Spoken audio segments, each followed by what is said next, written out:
Dito sa lugar ninyo, 300 container na nabenta mo, dapat maglinis ka na. Dahil pag di ka naglinis, magkaklag yung membrane mo, masisira. Ikaw yung unang makakaharap ng mga kliyente. Para kunyari, umalis na yung delivery boy mo, ikaw pa rin yung kakausap dun sa customer mo na, ma'am, wala na po ito, hindi na connected sa amin, baka deliveran ka ng ibang tubig, kami po yung masira. We are helping people who are helping people. Sino ba yung mga yon? Mga frontliner. Kung ito yung pagagamit mo sa water station business, 4.3 by 6.5. Now, round up natin, 6.5 by 4. Maganda na tong sukat na to Punta ka ng San Carlos, di ba, taga Malasiki kayo. Huwag kang mag-aanim dyan kasi maalat. Doon ka lang sa shallow, mababaw lang. May machine ako sa loob ng truck na pinahigop ko sa tubig baha, nilalagay ko doon para ipainom sa kanila. Ang rule namin sa company namin kasi, pag sa amin mo binili yung pyesa, kami mag-i-install. Libre. Sa negosyo kasi natin, the more na mas mabilis ka mag-produce, mas tatangkilikin ka ng customer kasi good service ka.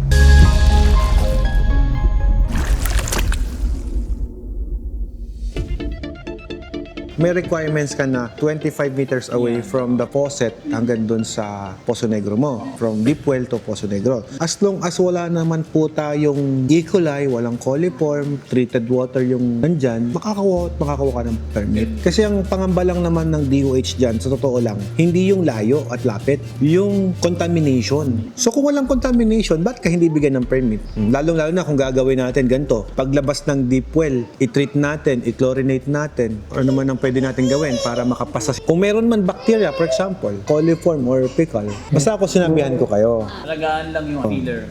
Pag nagkamali yung staff ninyo, huwag yung pagagalitan, baka layasan ka ha. Nangyari na po sa akin yan nasa vacation kami. Ay iniisip ko pa, nag-backwash na kayo yung tao ko. Hindi naman lahat ng water station pare-parehas ang maintenance. Hindi kasi pwede yung ginagawa ng iba na nag-i-inquire ka sa ibang water station. Kasi magkaiba kayo ng supply, magkaiba kayo ng makina. So yung sa kanya, hindi applicable sa'yo yun. Ikaw talaga yung magseset kung kailan siya maglilinis. For example, ganito. Dito sa lugar ninyo, 300 container na nabenta mo, dapat maglinis ka na. Dahil pag di ka naglinis, magkaklag yung membrane mo, masisira. Paano kung hindi na-compute ng tao mo kung ilang bote na nabenta? Yun ang disadvantage. Hindi kagaya ng full automatic, siya nang bahala. Parang ganito yan, ma'am. Sa isang araw, nag-300 ka agad. O kalahating araw pa lang, nag-300 agad. Magbebenta ka pa sa hapon. Di ibig sabihin, pwede pa lang mag-twice ang backwash mo sa isang araw. Ang sinasabi ko, sample lang yan. Kasi kung malinis yung water source, pwedeng matagal. Yung binabanggit ko, marumi yung water source. Ang water source ko, malinis, maganda. Nawasa, for example, or may nilad. 1,000 container bago ko mag-cleaning. Kung nakaka 200 o 300 bottles ka daily, 3 days pa. Kasi hindi naman sobrang backwash ka ng backwash, maintain ka ng maintain, malulugi ka sa kuryente, tsaka tubig. Kasi nagtatapon ka ng tubig Ang dami kasi nagtatay ng tubigan.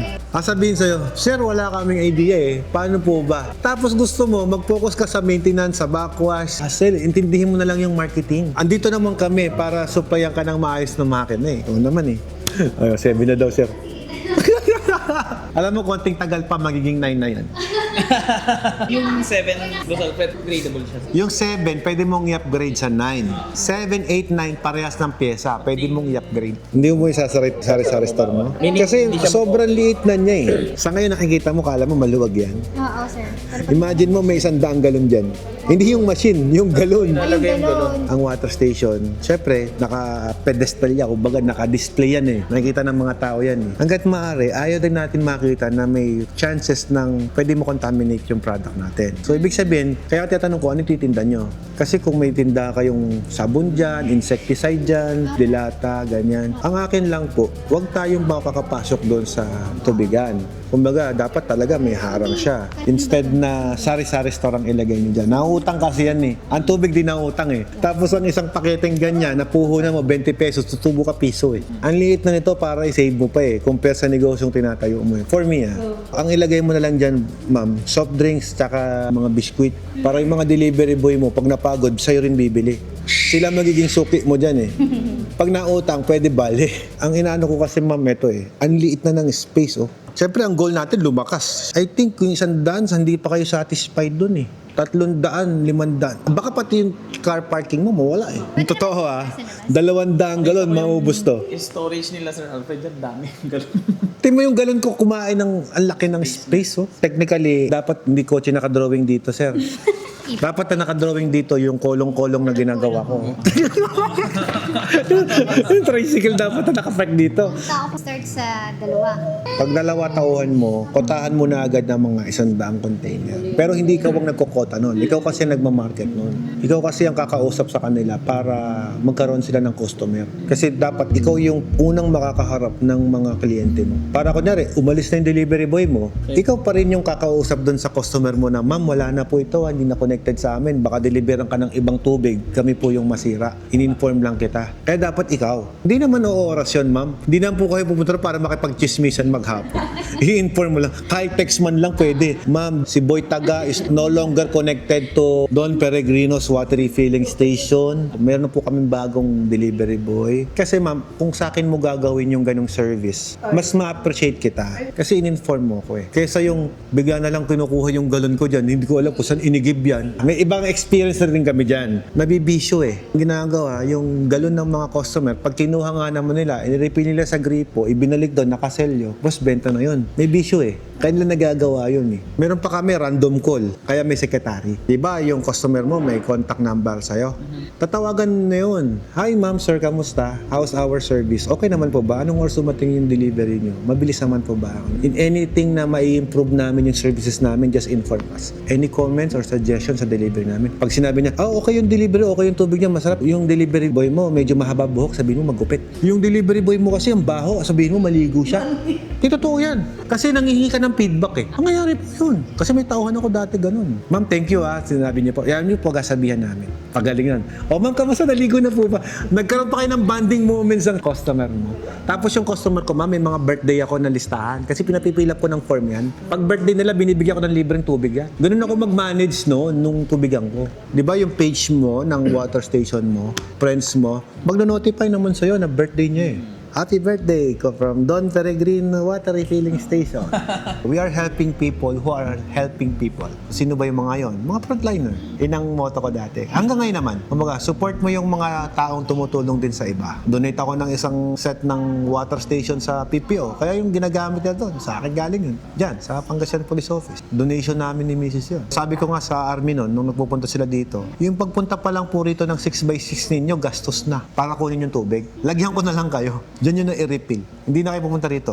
Diretso lang, may sakon na. Tuloy-tuloy pa. Kung ito yung pagagamit mo sa water station business, sir, 4.3 by 6.5. Now, round up natin. 6.5 by 4. Maganda na tong sukat na to eh. Kasi meron kang storage para sa galon. Although wala ka namang nilagay na office. Speaking of office, kailangan nyo. Hindi naman kailangan. Just to be formal, pag nag-remit sa yung mga tao mo, kahit paano meron kang privacy dapat. Pag pera ang usapan, dapat wala dito sa vicinity na to.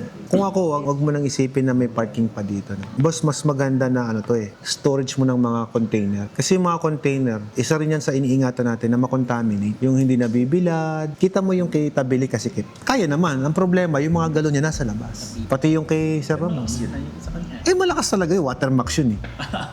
Ang point ko lang, sabi ko nga, yung mga galon kasi sa liit ng space, malakas yung negosyo, maliit ang space, yung galon napunta sa labas. Yun lang yung comment ko doon. Sila naman, hindi naman lang iniisip na lalakas yung negosyo na yun. Ano nga yan, sir eh? May nag-finance lang dyan. Tapos after 3 months, binila niya yung share. Sinoli niya yung pera ng nag-finance. 3 months. Lakas eh. Ako yung printing ko, boss. Sa totoo lang, hindi talaga siya yung sabihin mong bread and butter namin. Kahit isara ko yan, okay lang. Ang point ko lang kasi kung ba't ako may printing, para makatipid ako kay Watermax. Kasi siyempre nagpapaprint din ako sa labas. Itong mga sticker ko, parang extra service namin. Yung kayong dekalidad, sabi ko, ang giveaway, kung pagkakakitaan ko pa, kailangan ng isa pang building para dun. Ibang manpower, ibang trade kasi, hindi siya connected sa tubig.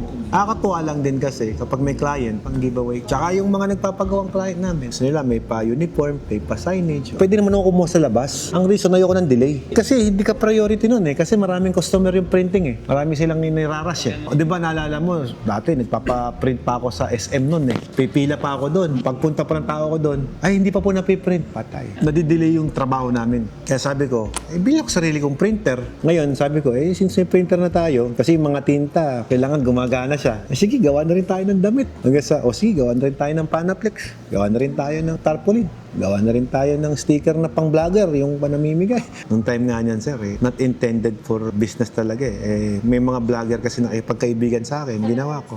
Kailangan nyo ba ng sticker? Sige, support ko kayo. Sponsoran ko na sticker. Sabi ko, ang reason naman nun, para gumana lang yung printer ko kasi hindi pwede yung tinta mo naka-stock, sisira. Ang kailangan ko lang, may nagpapagana. Ilan lang ang tauhan ko dun? 6 lang yata. Madami na rin yan. Ha? Madami ba yun? Hindi 3 graphic artist ko. 3 yung sa online. Kasi kailangan ipadala yung mga orders. May taga-gunting pa ako dun. Pati yung mga anak ko, pinapatulong ko dun, nag-gunting. Pag bakasyon, doon sila. Tutuwa sila, nagugupit-gupit doon ng damit Yung mga tela. Hirap kasi yung delay. Masisira ako sa customer. Sa akin customer namin, pag nagpa-layout, kailangan ng pandikit sa galon. Oras lang, hintayin mo na, andyan na. Kamusta sir yung tubig natin sir? Okay naman? Ma'am, hindi pa po yan yung high-end coat. Galing lang sa lamesa ko yan. Ang filtration po niyan, ma'am, kaliit-liit lang. Kung nasarapan ka dyan, di mas masarap yung mas malaki. Yung tubig namin dito, di pa maganda ang supply namin, ma'am. Di po namin pangit. Kung yung pangit na supply dito, naiayos namin, pagdating sa iba, mas madali na sa amin yun. Mga ilang tubo yung dito? Hindi yung lalim ng tubo, boss Kasi kahit ano yung lalim ng tubo mo or babaw, nasa water resources pa rin talaga. Minsan baliktad Yung malalim medyo maalat. Yung iba naman mababaw, yun yung fresh. Depende sa lugar, sir.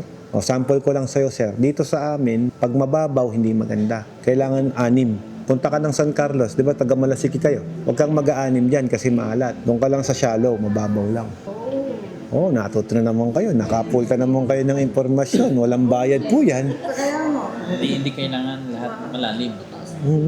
Kaya yung sinasabi ng mga driller, ay hindi maiinom yan. Hindi talaga maiinom. Kaya nga bibili kami ng filter Hindi na baling turbid, basta fresh. Yung malabo. Malinaw nga, maalat naman. Mahirap i-filter yung maalat. Kaya nabuo yung 10. Dito sa atin sa Pangasinan, may mga lugar dito na talagang hindi na kaya ng single pass na water station. Kung package 9, minsan sumusuko pa yan. Kaya pag nag-test kami ng tubig, doon namin nalaman na ito palang tubig mo, tubig dagat pala Kahit sa San Fernando, ganun. May pinipilter kami dyan, tubig dagat.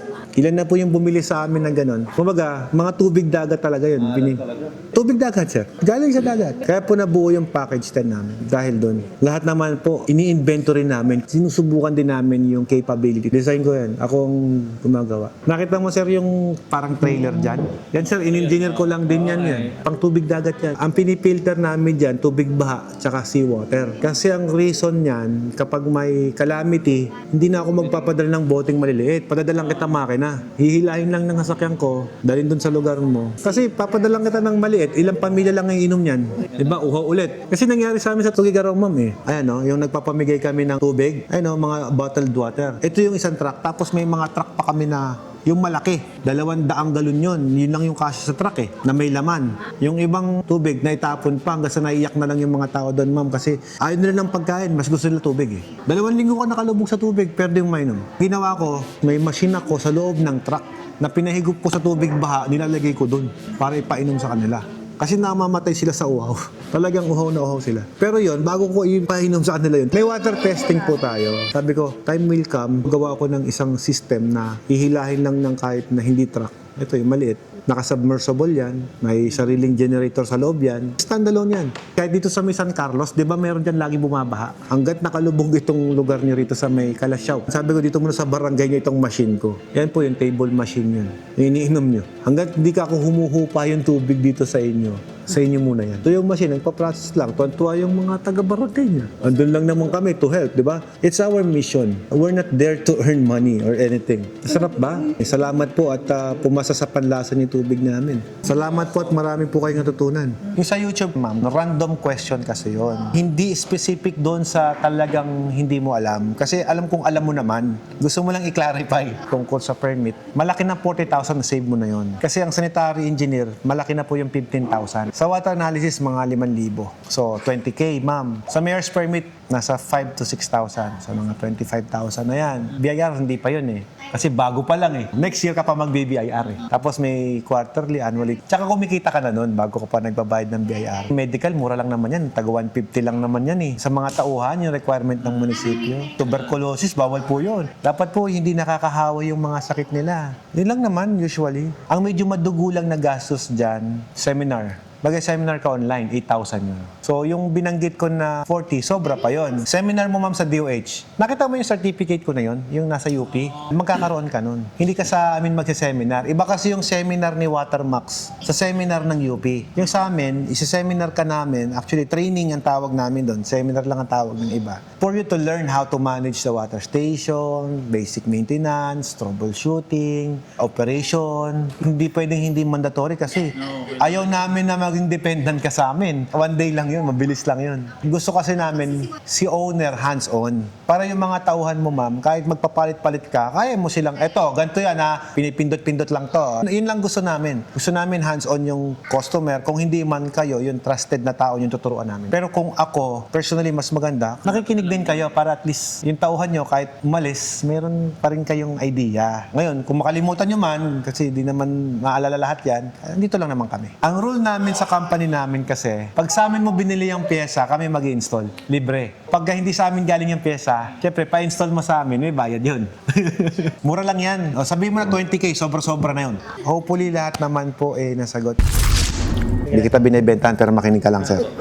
Matagal ko na silang kaibigan, si Producers Bank to. Nandito ngayon, gusto yumaman kasabay ko. Ito na. Kaya nagbibigay na naman ng bagong program. Sa akin binibigay itong programa nila. Kung paano ko sila matutulungan, tutulungan din daw nila yung mga kliyente ko. Di ba ganyan kabait yung bangko ngayon, di ba? Yung package 9, sabi ko sa'yo, ang puhunan piso. Kunyari, ikaw, kaya mo mag-produce ng 400 bottles to. Yung package na yan, yun. 9 to. Pero kaya ng 600 to 400, 500 bottles yan. Depende sa lugar. Kung 400 bottles ang pinag-uusapan natin na kaya mong i-produce. For example, yung binili mo 4 pesos ang puhunan yan. Iles mo na yung 3 piso, may piso. So, piso kasi ang puhunan mo sa 9. Ngayon, saan napupunta yung 3 piso mo? I-multiply mo na agad yan sa 400. Ito yung kaya mong gawin. Output rate mo to. So, may 1,200 savings ka everyday. Okay, i-multiply mo ngayon to sa 26. Sa 1 month, may 31,000 ka na dapat pasok pa yan sa kita mo. Nawala mo yan. Kasi nga, dahil dun sa package Sa package na binili mo. Kumbaga, same din ng effort, same din ng pagod. Ang kagandahan lang kay 9, fully automatic, wala kayo inintindi sa maintenance, mas masarap ang tubig, mabilis mag-produce ng tubig. Sa negosyo kasi natin, the more na mas mabilis ka mag-produce, mas tatangkilikin ka ng customer kasi good service ka. Kaya napapansin mo, sir, ang daming tubigan na nandyan. Ba't ang daming container sa labas? Akala mo ba malakas yung ganong water station? Mabagal yung machine nun kaya ang daming container sa labas. basyo pala. Basyo yun, nariripilan nila, iniintay pa nilang makargahan. Boss, yung ibang tubigan, bakit ganon? Ang lakas mag-operate, di nagsasara. Halos wala ko nakikitang galon, kala mo di nag-operate. At totoo na, mabilis ang machine. Pag mabilis ang machine, sir, hindi ka iiwanan ng mga customer mo. Yun po yun. So, sir, 31,000 per month savings ka. Kung i-multiply mo yan sa 1 year, may 374,000 ka agad na sana isang machine ulit yan. Na ang totoo niyan, hindi naman sa akin napunta, hindi rin sa'yo napunta po yan sa operational cost mo. Yun yung sinasabi namin. Ngayon, ang tanong, bakit ang daming umaasenso sa water station at ang dami rin bumabagsak? Bumabagsak kasi yung machine wrong choice, wrong management din. Yung tao na overburn sa trabaho, yung may-ari ayaw nang mag-deliver kasi na-overburn na, sir. Sabi mo nga, ako, nagkasakit na ko ako nang mag-deliver niyan. Isa nagpapastress sa'yo, simple lang Kasi, ang dami mong order, wala ka maibigay. Nakaka-stress yun, di ba? Ganun lang yan, boss. Ngayon, ganito yan. Kung mabilis ka mag-produce, mas mabilis lalaki ang negosyo mo. Yun ang totoo nun. Kaya nga, ang tanong mo sa akin kanina, ano ba kabilis ang ROI? Actually, hindi lang dahil sa sipag mo Ano ba ang kapasidad ng machine mo? Sir, may 500 order sa'yo. Paano mo ibibigay sa akin yan? Nandito ng machine mo. Kaya pumasok yung sinabi ko sa'yo kanina, ako, hindi ko kailangan mag-branch. Ang ginawa ko, yung isang water station ko, 3 machine ko dun. Ang kumukuha sa akin, truck. Nagmi-minimum sale ako, 700 bottles daily. Dito sa lugar na to. Paisip si Sir bigla. Pero may kontrata, bayad na, may permahan na yan. Pero okay lang naman po kahit magbago isip mo kasi ang goal ko talaga, umasenso yung negosyo mo. Tsaka yung sasabi mo na upgrade na lang kami soon, boss, yung effort na ginawa mo sa maliit at malaki, iisa lang yun. Akala mo ba ang savings lang ang kinocompute natin? Hindi. Manpower mo, sir. Ang tauhan mo, binabayaran mo daily, tama? May gawin at walang gawin, babayaran mo yan kasi naka-in yan sa trabaho mo. Sir, nag-iintay ng refill ng tubig, paano mo pagkagalitan yan? Waiting lang sila di ba? Supposed to be dapat nagpo-produce sila, kasalanan ng machine mo, sir. Marami yan, non-stop kayo delay. Tama. Kaya yung sabi ko sa'yo, sir, hindi lang po savings ng machine natin ang kinocompute natin. Yung efficiency din ng galaw ng tao. Mas efficient ba kung naka-dip well ako? Parehas naman yun, sir, na efficient. Kasi yung machine po talaga ang magsasabi kung efficient yung production mo or hindi. Kapag delay ang customer ko, susulat lang yan ng written agreement na extending the delivery date. Efficient kaming gumalaw dito, sir. Yung truck driver ko, kasama po yung technician namin. Dalawa sila. Okay, ano ba yung mga tinatawag na liability? Yung mga investment mo na hindi kumikita. Ang bahay kasi, sir, it's a non-stop project. Kumikita ba yan? Yung word na kumikita, sir, kita talaga pag tinrabaho. Lahat tama ng negosyo, sir, eh. Pag hindi mo tinrabaho, pinabayaan mo, of course, hindi kikita. Ano kailangan mo ibigay ko sa'yo na sample ng tubig? Yung gagamitin nyo mismo. Gaano ka dami? At least 1 liter or 500 ml, kaya ko na yun.